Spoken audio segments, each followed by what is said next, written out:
नमस्कार। पॉलिटिक्स में आप सबों का स्वागत है। और आज हम पॉलिटिक्स में बात राजद के इस करारी हार की वजह की करने जा रही है।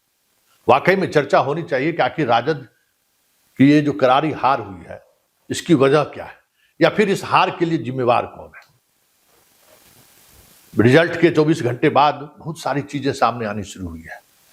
यादव और मुसलमान में जबरदस्त बिखराव हुआ है। ये चर्चा अब सरेआम है कि एमवाई समीकरण अब लालू का एकाधिकार या लालू परिवार का एकाधिकार एमवाई समीकरण पर नहीं रहा। हालांकि मोदी ने भी इस बात को लेकर चुटकी ली है। एमवाई समीकरण ध्वस्त, लालू परिवार व पस्त।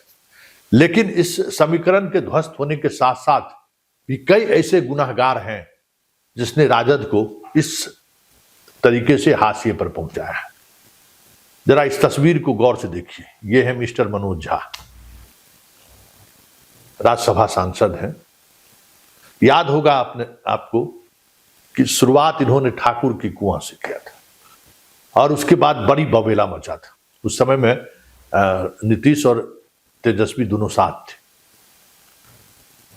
ठाकुर का कुआं कहीं न कहीं उस नैरेटिव के सहारे जगतानंद सिंह को सेटल करना था। ये बातें साफ दिख रही थी।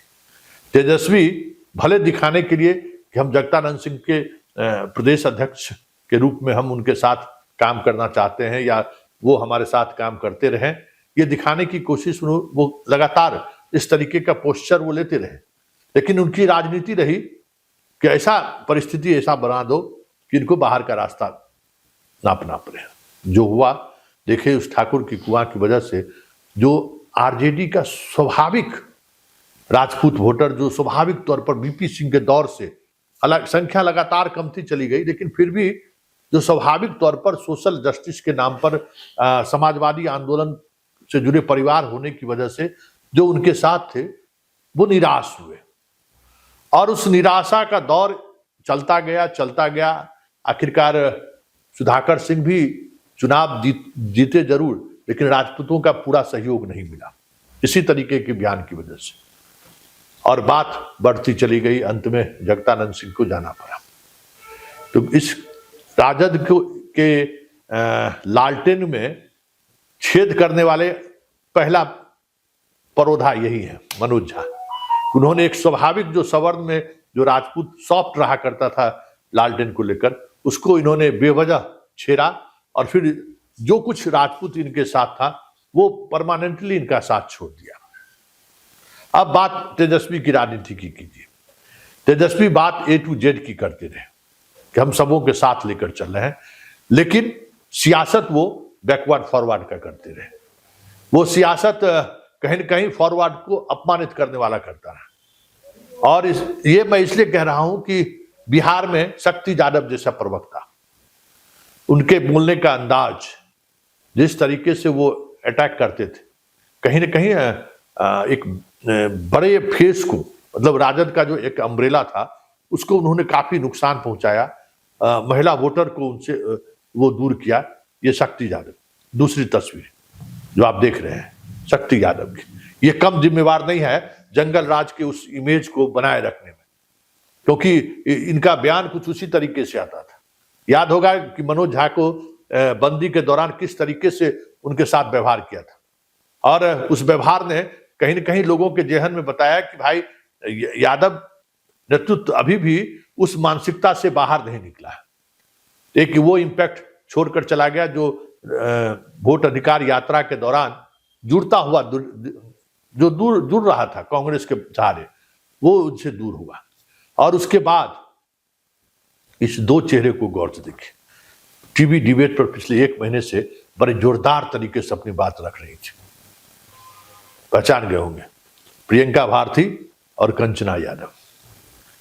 बात तेजस्वी A to Z की करते थे, लेकिन ये दोनों प्रवक्ता टीवी पर किसको हमला करता था, किस पर हमला करता था? भूड़ावाल जिसको कहते हैं, लालू यादव जिस तरीके से अपमानित नहीं किया होगा मंच, सार्वजनिक मंच से, पिछले 1.5 महीने से टीवी डिबेट में वो बिहार के सवर्णों को गाली देती रही। जिस तरीके, जैसे लग रहा था कि बिहार के सवर्ण आज भी सत्ता के शिखर पर हो, बिहार के सवर्ण आज भी आरजेडी के सामने लड़ाई लड़ रही हो, उस तरीके से माहौल बनाने की कोशिश की। जो चीजें बहुत पीछे छूट चुकी थी, जो बैकवर्ड फॉरवर्ड की जो पॉलिटिक्स थी वो बहुत पीछे छूट चुकी थी नीतीश की सोशल इंजीनियरिंग के सामने, उसको काउंटर करने के लिए वो बेवजह सवर्णों पर हमला करता रहा रोजाना। उसका भी एक बड़ा प्रभाव पड़ा कि जो चीजें दिखनी चाहिए थी सामने में है। राजपूत को इन्होंने वोट टिकट दिया, सारे राजपूत हार गए।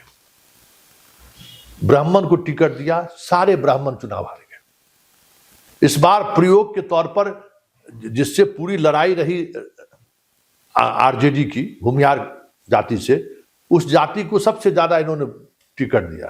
1114 लोगों को टिकट दिया, सारे के सारे हार गए, सिर्फ 2 जीते। और वो भी 2 ऐसे उम्मीदवार चुनाव जीत कर आए जिनका अपना व्यक्तिगत पकड़ समाज पर रहा है, चाहे वो मटिहानी में बोगो सिंह हो या फिर जहानाबाद में जगदीश शर्मा का बेटा राहुल शर्मा हो। तो ये दोनों की जीत, ठीक है, राजद के कॉम्बिनेशन का वोट के साथ साथ उनकी अपनी ताकत थी, उसका भी एक जोर था, और इस वजह से वो दोनों सीटें ले गए। लेकिन बाकी जगहों पर सारे के सारे लोग हारे ही नहीं। अब बताइए, मुन्ना शुक्ला की बेटी कितने अंतर से चुनाव हारी है। सारे उम्मीदवार, डॉक्टर परबत्ता में आप देखे होंगे कि डॉक्टर संजीव किस तरीके से चुनाव हारे, जो जहां थे मतलब 25-30 हजार से कम वोटों से चुनाव नहीं हारे वो, क्योंकि आप बात A to Z की जरूर करते थे, लेकिन राजनीति आप बैकवर्ड फॉरवर्ड की करते थे। आप धमदाहा में जिस तरीके की राजनीति साधना चाहे, ऋषि सिंह के खिलाफ जिस तरीके से कुशवाहा को खड़ा किया, और पप्पू यादव के सहारे जो आपने राजनीति साधने की कोशिश की, फिर से पूर्णिया परमंडल जल जाए, उसका क्या प्रभाव हुआ कि सारी सीटें आप हारे हुए, बीमा भारती भी आपकी हार गई। ये जो पॉलिटिक्स रहा, सिर्फ कहने को रहा A to Z, लेकिन आप लगातार हमला करते रहे।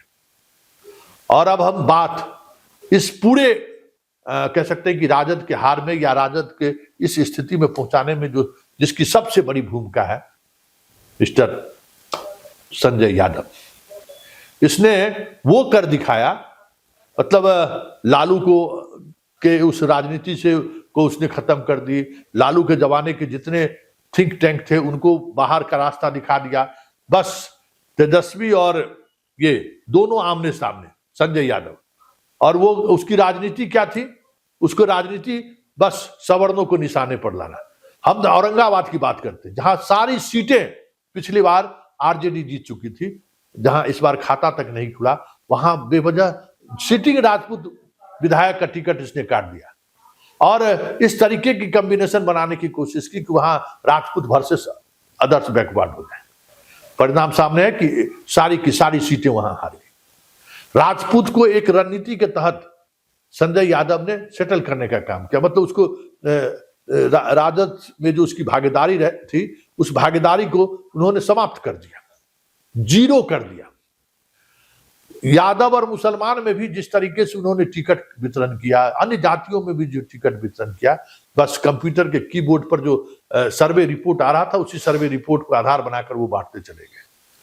और फिर जिस बात को लेकर सबसे चर्चा है संजय यादव को लेकर, कि चाणक्य होटल में जो डील हुआ और जिस तरीके से उम्मीदवारों, हर उम्मीदवार से किसी न किसी तरीके से चाणक्य होटल में जो खेल खेला गया, इस हार की एक बड़ी वजह रही।